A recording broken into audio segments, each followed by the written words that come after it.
dear friend, another Easter season is approaching, and I have a powerful question for you right now. What if the stone wasn't rolled away just to let him out, but to wake you up? That's right, I want you to hear me.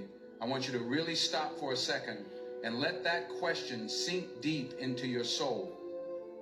What if that massive stone, that barrier between death and life, wasn't moved to help Jesus escape, but to open your eye to show you with absolute clarity that the grave is empty, that death is defeated, and that your hope is alive? Because when you look inside that tomb and see he's not there, you're not just witnessing history, you're being handed an invitation. You're being called into something eternal, something powerful, something that refuses to stay buried. Now let me bring it closer to home.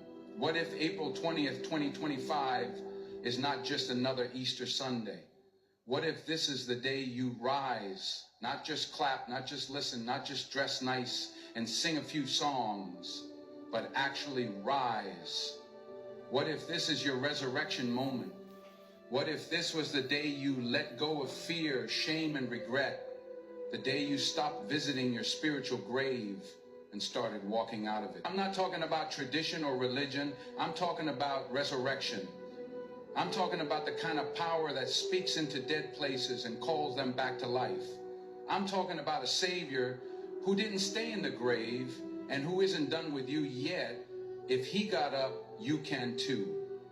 If he lives, then there is no darkness too thick, no pain too deep, no past too broken for him to redeem. This is not just a holiday. This is the heartbeat of our faith.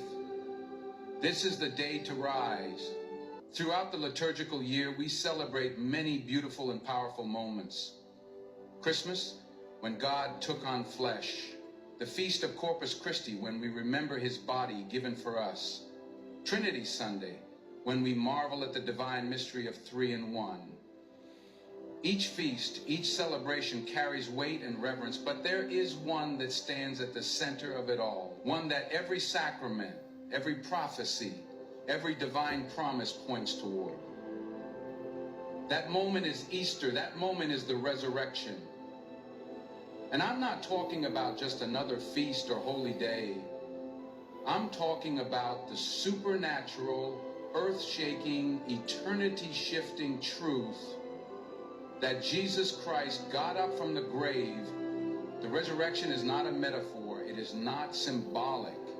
It is the defining event of our faith. Without it, everything falls. Without it, we're not the church. We're just a group of people with wishful thinking.